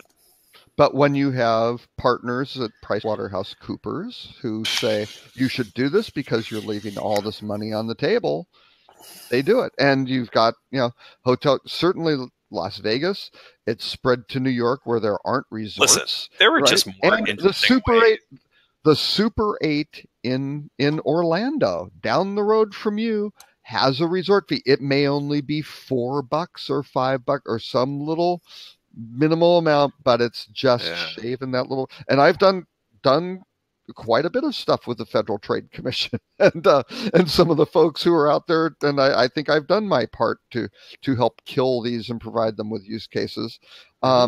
the Federal Trade Commission has a problem because I think they have 5 governors or something like that. 3 of those positions are vacant. Yeah. And it's a problem. Yep. Yeah. So it's being, but my point is like being able to do anything to provide any sort of control. So like my whole point is like there's other interesting ways to get money from people. I mean, Disney has created lots of ways to get money from people. Oh, yes. They don't want to do that. They're willing to pay because of it. This is easier, and here's the thing. And they don't care. Right? Shady I gotcha tax goes over like just really badly. Idiot tax goes over well. Yeah. Like when it's like, you know what, you got me. I'm going to pay you $8 for this bottle of water because I don't want to go downstairs. Like I'm serious. Like in Vegas. Oh, I know. Yeah. I'll pay you $8 to drink water, so I don't have to walk the 1.5 miles inside your hotel to go buy a slightly cheaper bottle of water, or have to then get in a car and find a Walgreens to save a tiny bit more money. Like that side of things, I don't look at that. But you do have people hauling. I mean, you've got to look at the overall share of wallet on this whole thing, because you've got people now hauling in cases of water and food. Whenever and all I'm with this my crap, family, I always they're going bring to drop cases all of over water. the room. They're going to drop all over the room, and the juice is going to spill on the carpet, and all this crap, which all of a sudden increases your costs of cleaning and housekeeping and extends time and burns it. I already did mention Four Seasons for you, Ed. But yeah, we've already hit that bingo card. But no, the Clift Hotel in San Francisco was the first one to put the nuts ajar. Stan Bromley, former Hyatt guy, came up with that idea. Charge $8 for some nut, and you had a little jar with a logo on it and things like that. I just despise all that stuff. So do I. But again, to me, it's like I remember checking in on one place for a loyalty program. And I didn't expect anything. I bought the rate that was bought. Unfortunately, was surprised with the resort fee of nothing I was going to use. And they pop up this little water bottle with this little ribbon tied to it going, and thank you for being a loyal member. And I'm like, really? Yeah. Bottle of water. A bottle of water that's out of a flat bottle of waters that probably costs $5 for the whole flat. And that's my reward for using my rewards for going with you, getting screwed with the resort fee that was buried that I didn't see. Thanks. I'm really, really loyal. Good looking out. Good looking out. Normally they'll say there's a resort fee that covers the bottle of water in the room. And that's what it was. Yeah. To me, it's like, I did see one creative way one time. Somebody went over and the resort fee was $20, and that was a credit applied to your account should you go to the restaurant. I thought that was not bad. I'm not a big fan. I still don't like resort fees, but I like the fact that, hey, we're going to give it back not a resort to the restaurant. I'm like, okay. That's a prepaid coupon. Yeah. And I'm okay with that because likely it is I'm going to hit breakfast. I wasn't happy that there was no freebie breakfast kind of thing, which is usually what I try to, we're doing the business travel thing, get up and not have to mess with breakfast. But the fact that they throw it at you for breakfast, I was okay with that. Yeah. And if it's $40 for a continental breakfast because it's a luxury hotel, you go, hey, I got $20 off. This is okay. Yeah, so I'm okay with something. It makes everything hurt far less. But then it goes back to the question you keep saying, Ed. Does this serve the guest first? Hell no, it doesn't. Right. It doesn't do anything for the guest but do a piss me off. And to what you do, Ed, where you're developing a culture of awareness and appreciation and loyalty because of being centric on the guest, the hotel being centric on the guest, and getting that as a shared experience with their friends and so forth. You're absolutely the antithesis by doing this shit with resort fee. I'm not going to go to the fitness center. This body was not built in a fitness room, okay? And so to make me pay to go to a fitness room is not going to be a happy thought for me, And that kind of stuff, just because you don't want to have transparency to your rate that says, I'd much rather have my rate be $20 more knowing it's a choice to be made to stay in your location than it is to go be $20 less and still get Well, and here's the thing. Ride Waves, at least Ride Waves. Build the resort fee back into your price, and then plaster everywhere that you are. No resort fees, no hidden fees. I'm with that with pet fees. The devil. I'm with that with pet fees. Caesars tried that. Caesars tried that against MGM. They did a massive amount of research. They didn't want to do it, and the bottom line, because they had so much freaking debt, they went, the ROI on it. I have the same strategy with the pet fee. And they flipped and they went, because the other guys were doing it. They factored it in, and the other guys were really big and dominant. Had more properties and all that. They went, we got it. We're going to play the game. Right. One thing that I like about with pet fees, those pet owners that travel will find pet hotels and then sneak their pet in if they can to avoid the fee. Knowing that as if they're walking around with their pet, most of the staff won't know whether it's a paid for room or not paid for room. The only time you run into problems if you when I used to rent apartments, I never paid the pet deposit. Right. Because no one's ever going to question you once you're past your move-in. Like, they're not coming in going, "Do you have pets?" Mm-hmm. Not once did I pay the pet deposit. And because I already paid a deposit. Right. And to that end, I much rather had it in this one hotel that I have as a client did this, which I thought was really cool, is there is no pet fee unless your pet does something bad in the room. And that's a condition of you signing into the room. It's like, look, if you have a pet, that's great. Bring your pet. Just let us know you have one. One, for the housekeepers if they're cleaning, that they have to consider that. Right. And two, if there is a damage to your room, we have the recourse to let you know that and charge you accordingly. That's all. Yep. Just like you would in a normal, when you sign a room, if you trash a room, they're going to come back and make you pay for the TV you walked out the door with, Yeah, so but it's easier. But it's easier to just go, "Here's a pet. I saw the when they can." Yeah, I know. Right. And people sneak it. I like the groups. I like the hotels that are really smart, and there is no pet fee, but there's a ton of crap you can buy for your pet. Right? There's a lot more money in that. Well. But give the pet a treat when they're at the front desk, and you have won the loyalty of that pet owner because you're taking care of Fido, man. Yeah, but the number of people who will book, whatever, 3 people, 2 adults and a child, because children are free, so they can get 2 and then they can get 4 people, and they don't wind up paying for the extra person fees and things like that. They're all, they're an endless number of things to kind of get around how the hotels charge you for these little, extra. Well, sure, but then again, the recourse of that is they don't take care of the services they're charging for. AKA, say you do pay your pet deposit in your pet room in your pet hotel, and you go out to the pet walk and it's full of dog crap because they don't clean it up. But you paid for to be at that freaking hotel for it. Then there's this counterculture to it. Just like any guest, where you're like, if I'm paying a resort fee, I got to go to the fitness room, and the fitness room is got sweaty, nasty crap, and it's dirty, and it's not taken care of. You're like, wait a minute, I had to pay for this access? There's always recourse. If you're going to charge, you better fulfill that charge requirement as well. Hey, I don't want to lose track of time, and I don't want one article that I thought actually has a long-term, this will be interesting to see what this morphs into, and that was the United's new reseller overbook program. That it's actually a unique way. I wouldn't say it's wow, super crazy, but it's a unique way of readdressing the overbook issues. That is a possible shift in concept to hotels, because we do have better earlier data access and better personalization identification. We're able to maybe, I don't think the same ramifications or methodology would fit into place, but this idea of knowing ahead of time when there is a oversell situation rolling out, that you either have, because we all have walk rates at hotels and so forth and distribution within market, to say, hey, we'll buy back your room at the low rate you got if you cannot necessarily stay that date, or I can get you that same rate or refund you X if I put you in a different hotel, and then be able to resell that room back at the higher yield rate you're able to attain because of the compression. I thought it was kind of a neat, the Volanto, I've not known anybody over there or nothing. I don't know. I mean, first of all, it's obviously not United's idea. Someone at Volanto called United and said, hey guys, the crap you're going through, have I got something for you? I got a deal for you. Yeah. And here's the thing. I actually think the process is interesting. Because I think about myself as a traveler, and depending on what kind of trip I'm on, if you give me enough notice, I'll change my travel.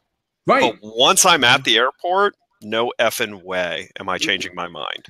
No. Like, I'm going now. Like, it doesn't matter what you throw at me, because I'm on the path to going home, or I'm on my way to a meeting. But my flight's home. If you hit me and say, hey, I've got a flight in 1 hour from an hour after the flight you're currently scheduled for, if you take that, we'll give you $25. I'd be like, $25. Right. Yeah. because I'm not at the airport yet. Mhm. Right? I mean,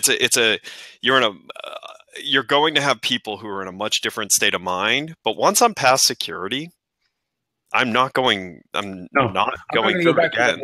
But there are other people who will, right? I mean, I've only done it one time when I was going from my airport of origin, where I could go home, and it's like, you know what? I got $1,000 freaking voucher, aka my wife can travel with me next time somewhere, because they were so desperate. They've actually, and this was before all the new changes of adding even more.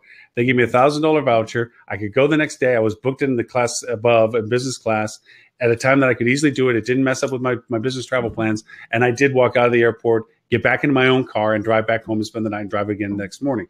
But if I'm en route somewhere, to your point, Ed, if I'm in an airport that I don't have, I'm not at home or whatever, no, I'm in. I'm going through.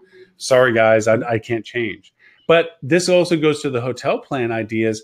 And this is a brand thought. I thought of a little follow through with this, that maybe a Marriott or a Hilton could adopt this, that if you are traveling within brand and the brand that you're traveling to has a compression issue, that might know that they could resell out your room higher and offer you to say, hey, if you're flexible with your travel, if you want to, and this is maybe a collaboration need for airlines and everything else, is to say, we'll buy back your room at the rate you had. You get comp the room or heavily discounted the hotel for you to stay longer in, and then we can adjust your travel time to us in the future. Here's the problem with that, and I'm going to tell you right now, it's a lack of execution of brand standard is what makes that impossible. I'm not saying, well, I wouldn't say the word impossible, but near freaking impossible. It makes it impossible for it to be about the guest. Well, so if you could say brand X hotel is the same hotel anywhere it is, then fine. But it's not. No. I have stayed in Hampton Inns that are nicer than Four Diamond Marriotts. I've stayed in Marriott, like full service Marriotts that should be Ritz Carltons. I've stayed in DoubleTrees that are both ends of the spectrum. Like either way too nice to be a DoubleTree or shouldn't even be a Days Inn. Like there's no brand I've been to where I've been to their properties and have been like, oh yeah. Cause even an old Hampton Inn, man, you can just tell Hampton Inn does not age well. They're amazing when they're new. And when they're within 10 years old, they're great hotels. Yeah. Anything older than 10 years, you're in an old original Hampton Inn.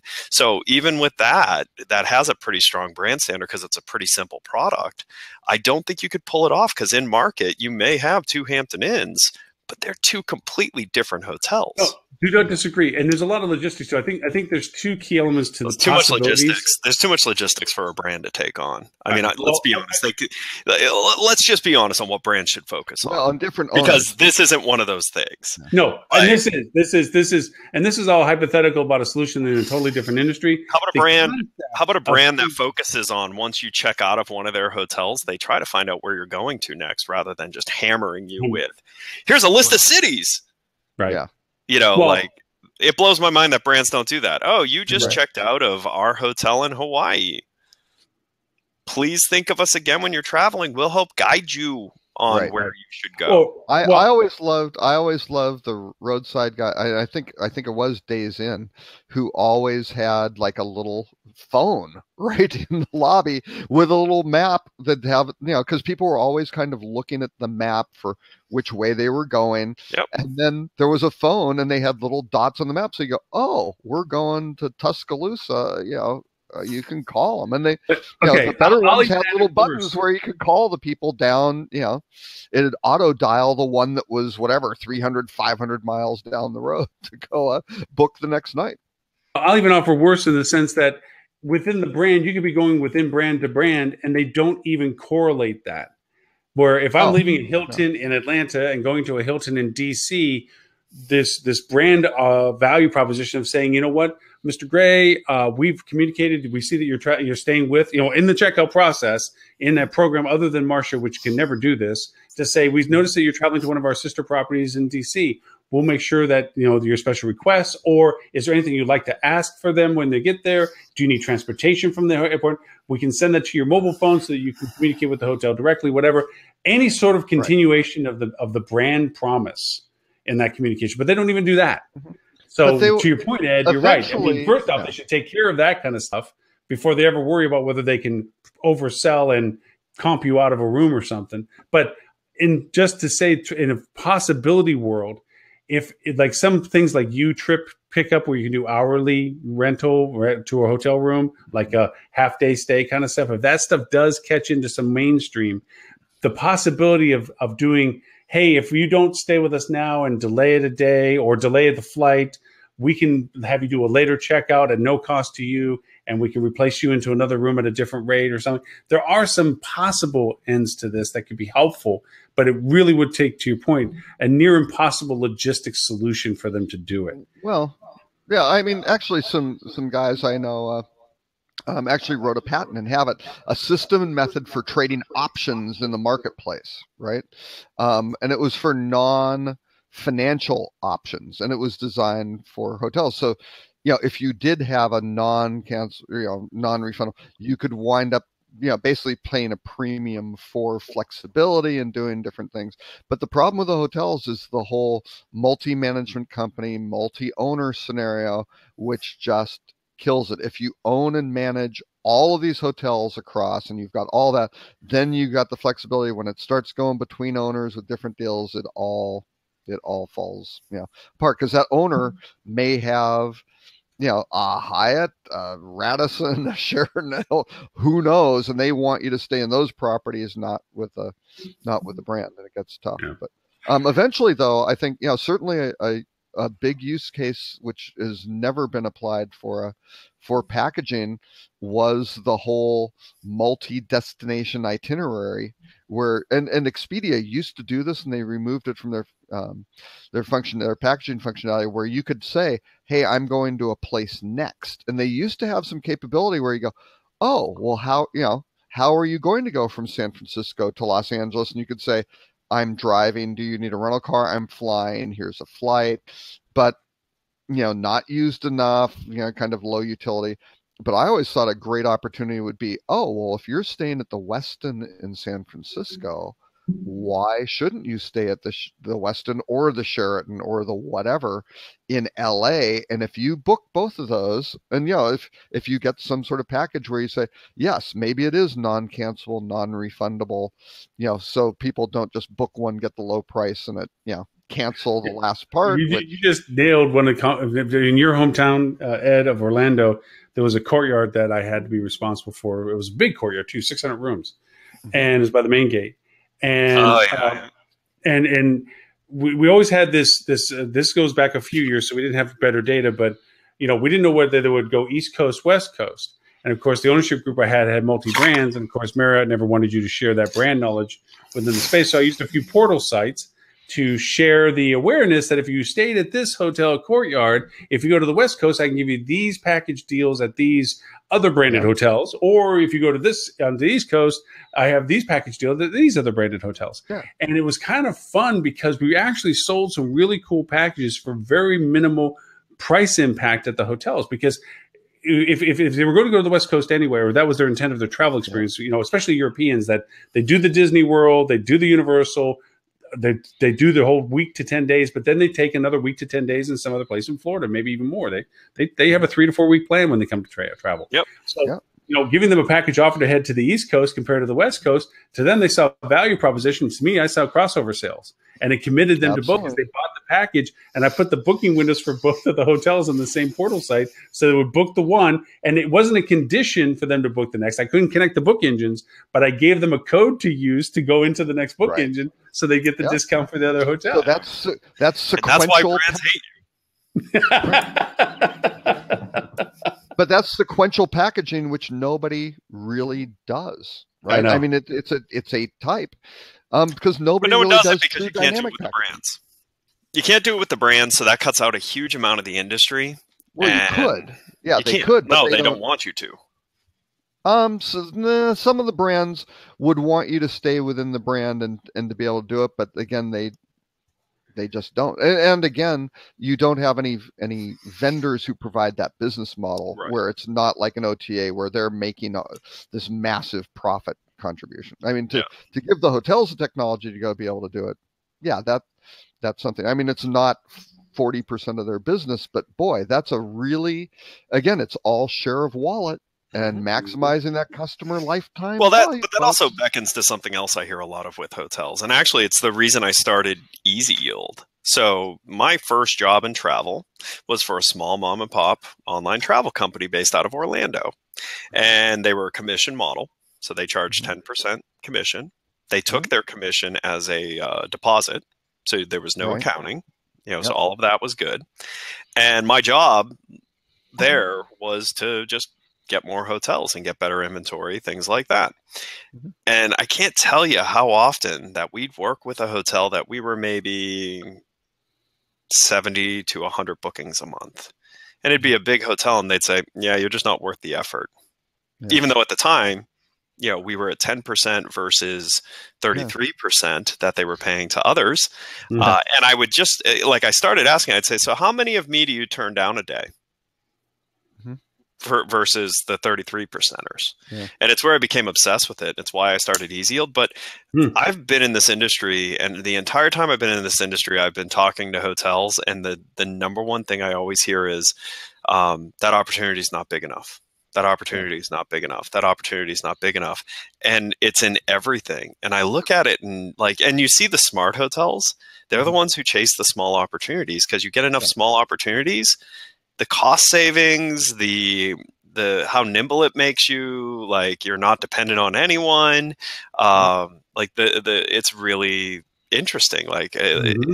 And so this whole, it's not big enough mentality. It's first of all, I've always wanted to ask whenever I'm talking to someone, but I never will, because usually when they're giving that answer to me, I'm trying to sell them something, is how much is your time worth? Because it doesn't seem like it's worth 100 bookings worth of revenue. Where else can you get 100 bookings worth of revenue with a 20-minute a week time commitment or 30-minute a week time commitment? How much are you paid?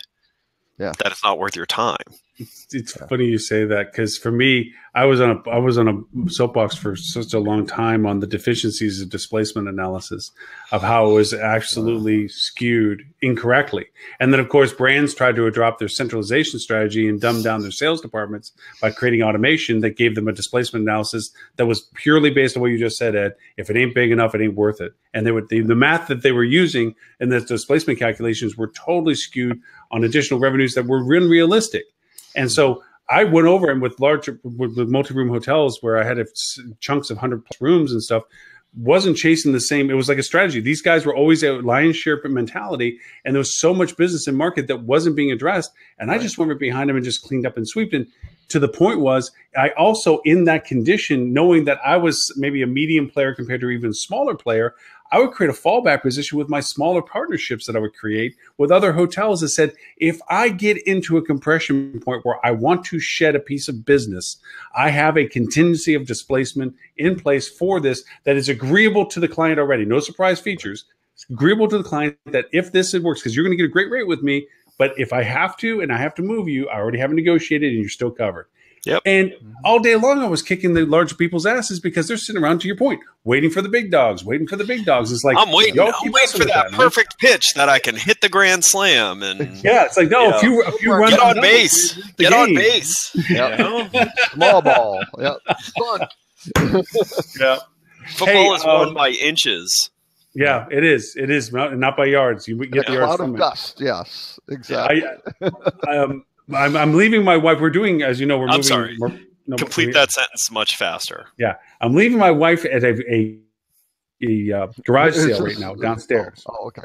And because we're moving, as you both know, to Florida, and we're trying to purge all of the crap that we've accumulated into a 5-bedroom house. I can't imagine you accumulate a lot of crap. You don't seem like the type of guy to just buy new things. I feel like you put a lot of thought into your purchases. And I'm not a sporadic, spontaneous, latest, greatest, shiny, nothing. No, not at all. No. I'm surprised you aren't using this format to sell. Hey, I've got this, original Wookiee doll, and it's well. The funny thing is what really worked out for Lauren on this garage sale was he kept going to these when Sports Authority went out of business. He just went and bought all the shelves. So actually, when you go downstairs right now, it looks like a Best Buy. Yeah. It's all the current electronics that Best Buy. I got multi-generational everything. Yeah, I got stuff, and of course, I get the geekheads that show up for some of the stuff I have listed, and they're like, "Man, you have a PS2 splitter converted to DVI," and I'm like, "Yeah, right here." Lauren's garage sale looks like a Radio Shack. Oh, good God! It is a Radio Shack. I still have fiber audio cable. I have 12-foot sections of fiber audio cable. For what, I have no idea. Usable for like a week. And you're that was only a popular technology for about a week. Well, that's all right. I can use that for my Laserdisc player over here. Yeah. That's all right. I'll even confess that I have a fiber optic editor clipper that you can cut fiber optic with cleanly and put new recaps on. That's how sick this is. But anyway, I once had a DivX player. Ooh, a DivX player. Wow. Yeah. DivX, yeah. I worked at Circuit City when DivX. Yeah. Yep. I still have a Voodoo hard drive for when Voodoo first came out, and they had the hard drive plug in to the TV. Yeah. I still have it down there. It's for $1 if anybody even knows what it is. Yeah, you get zip drives. I think I still have a few things on a zip drive somewhere. Yeah. I have that too. I have zip drives and zip drive discs. I actually have Lenovo with zip drive inserts. Wow. Yeah, dude, I got some crap that shouldn't even be out there. I still have some old floppy disks. Yeah, you do. Whoa! Hey, I'm working out 3 days a week, and my back is doing better.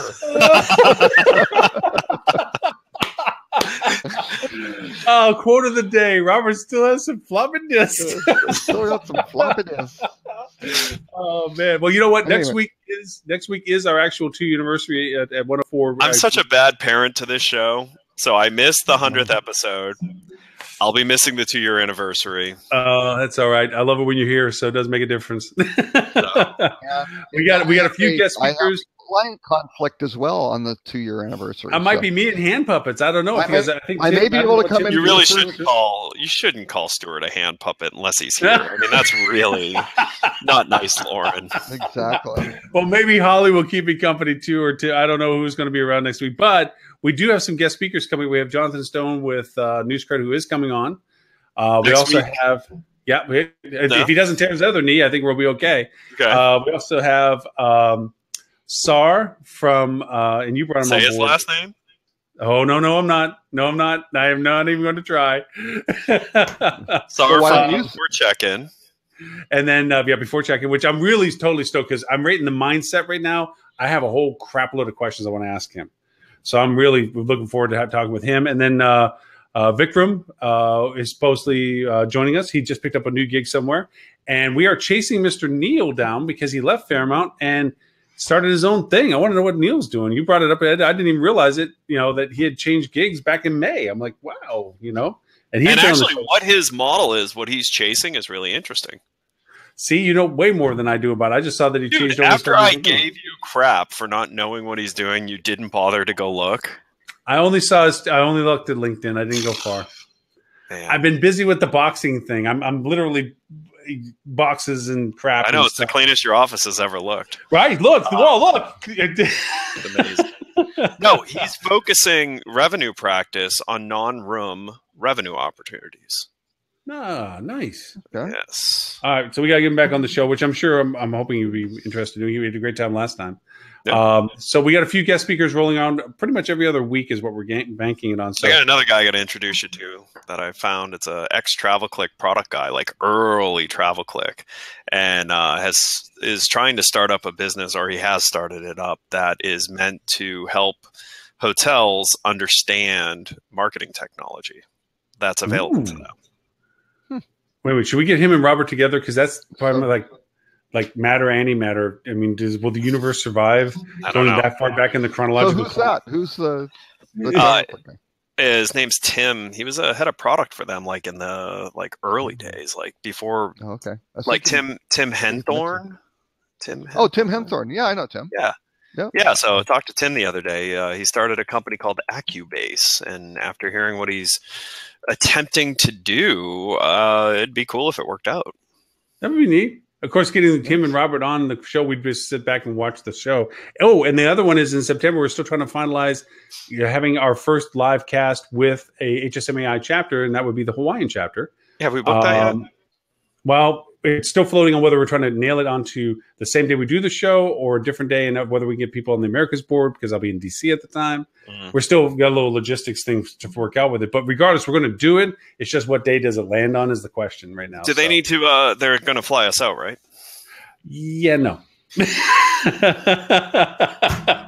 Ed'll go business class. He doesn't have to have first. Doesn't have to have first. I can do. Well, I could fly Mint. I'll fly up to New York to fly Mint. Yeah, see there. Yeah. Just direct flight. Not even business class. It's JetBlue. Mint. I'm hoping that with their participation, it'll kick Phoenix into gear because Phoenix wanted to do it for a while, and I've already talked to Dallas about it. And my next venture is South Florida. HSMA. I want to see if I can get them. I think it'll be a lot of fun, especially as we start rolling through some of this budget crap stuff for September, October. If we could get a few budget crap stuff. Actually, we should do some shows on budgeting. Yeah, we do. That's what. Yeah. Well, that's yeah. I want to make sure we hit some of the budget stuff, especially in August when people are still giving consideration to choices rather than September when they're just arguing over what monies they want and not really. Yeah.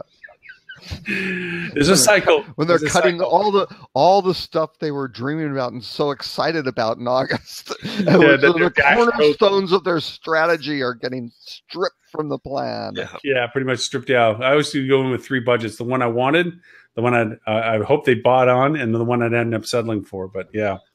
Well, with that in mind, I mean, if you guys want to continue talking, or do you want to end the show now? We have other topics. No, because this is the end of my day, anyways. I kept my schedule clear because I'm going on vacation. And to that, I'm so stoked that you are because God knows you work enough to do it. But I was always nervous when I make you an admin because you've cut us off the air twice now. I know.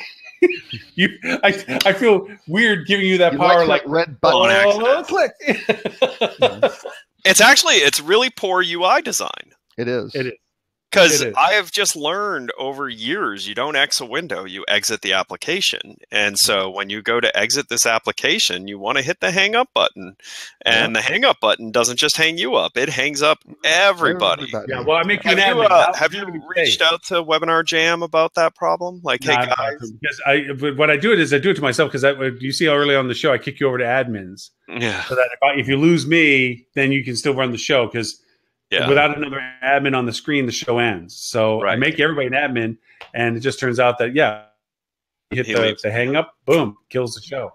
Yeah, but but Webinar Jam, I have to be honest. I never noticed because I'm very certain that anytime I'm not present, nothing else exists. So it is. I walk out of a room. I walk out of a room, and I'm not even sure that people exist. Well, it's alternate relativity stuff. Parallel theory relativity. If you're not there to witness it, it didn't actually happen. That's right.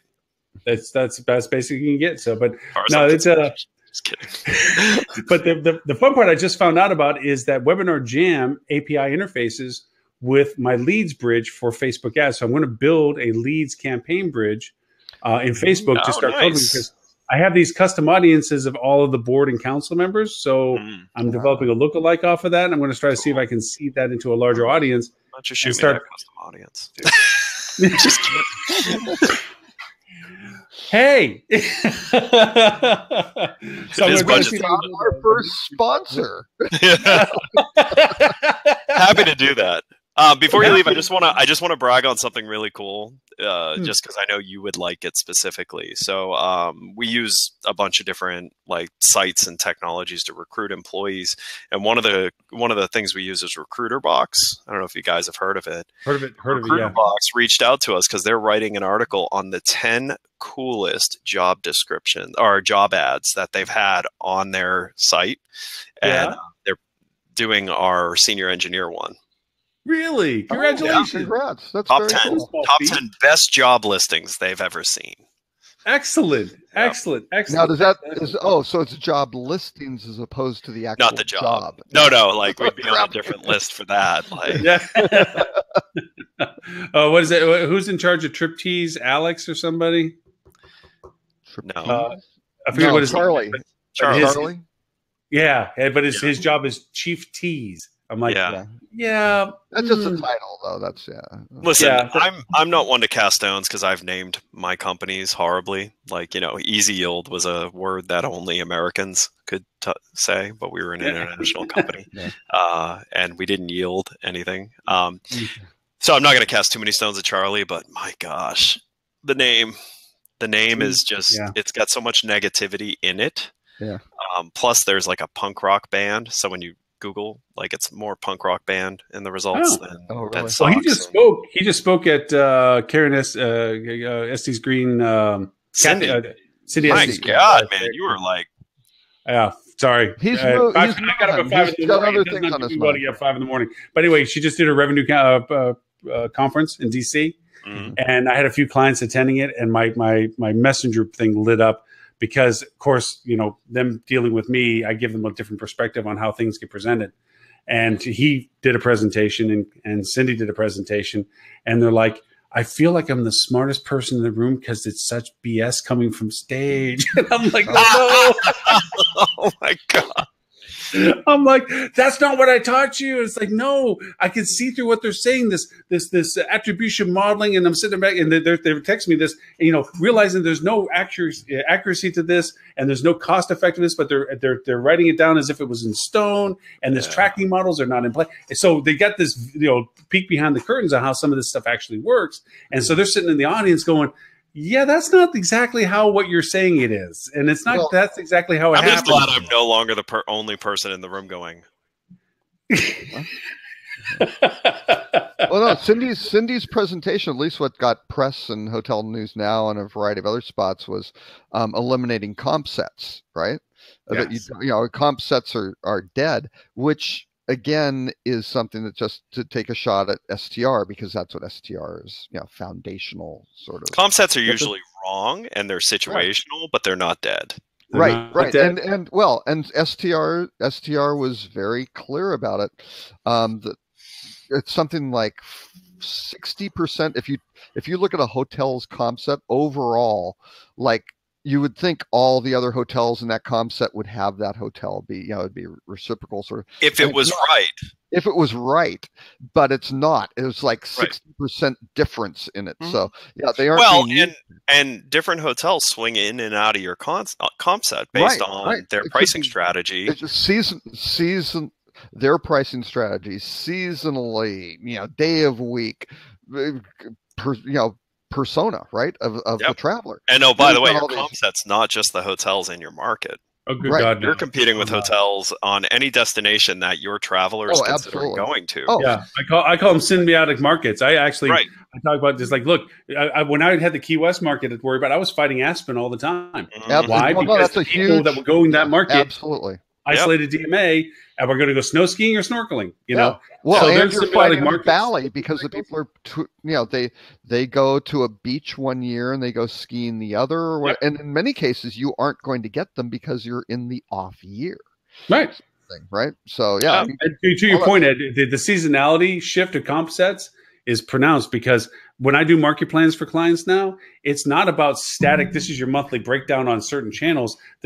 This channel dies because it's not getting to the target market that your business cycle is in at that time of year. That's why you're seeing shifts and fluxes as to where your monies are going, because different channels are used for different things for different people. We're following your demographic profile based on business cycle. And rate compression kills you when that 4-star hotel decides to go to the 2.5-star price point.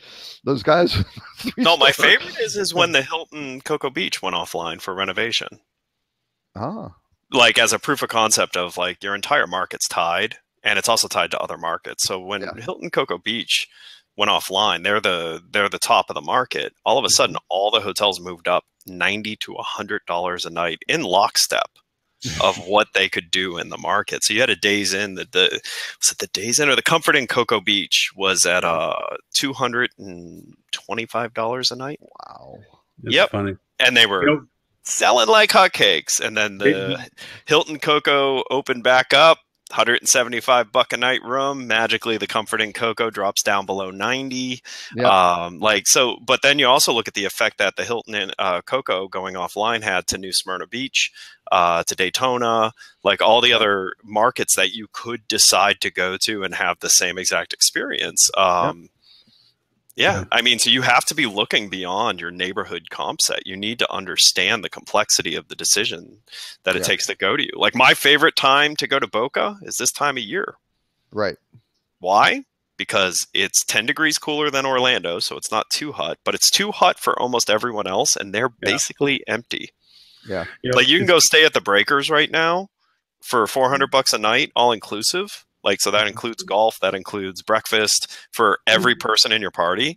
Like that same room and rate plan, like in 2 months will be over $2,000 a night. Sure. Yeah. Sure. It's funny you bring up Coco Hilton because I used to, back in my GM days, have the Melbourne Hilton Airport. Okay. And I actually, and this is back late 90s stuff.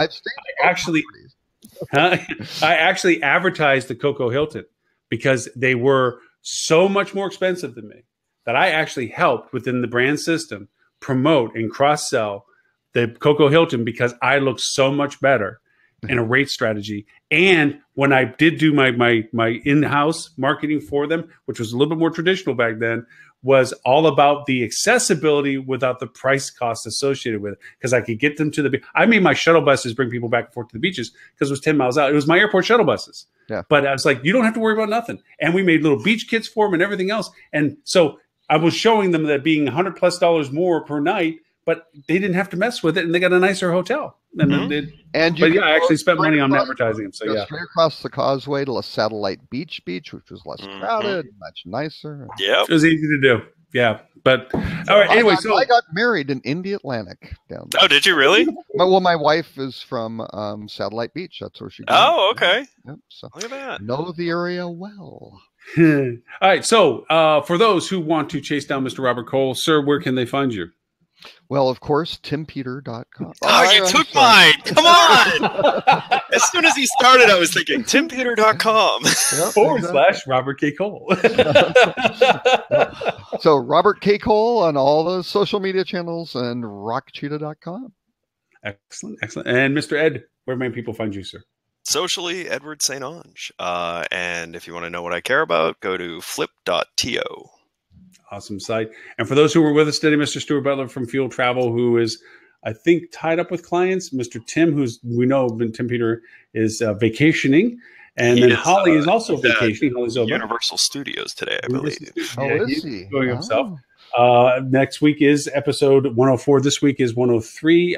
Any of the shows, all 103 of them, can be found at hospitalitydigitalmarketing.com/live. And with that, which is, we're coming up on 2 hours. Funny how we try to end it at an hour and a half, but it still makes it to 2 hours.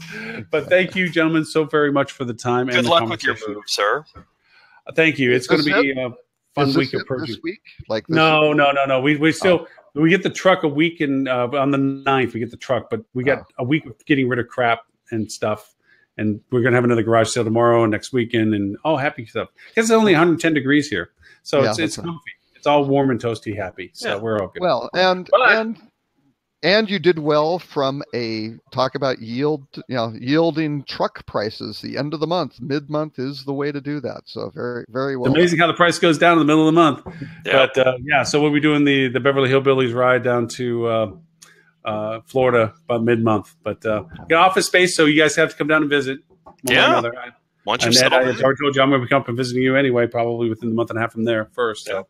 But thanks to everyone. Thanks for everyone that's on the show. Catch us on Facebook Live, YouTube Live, and Periscope Live. We did get it pushed out for all of those while we're doing this. So, gentlemen, thank you all much again. Thank you. And, have a great weekend. Next week, but we'll try to see what happens the week after. So, all right. Be there for 15 minutes. Bye. Bye. Bye.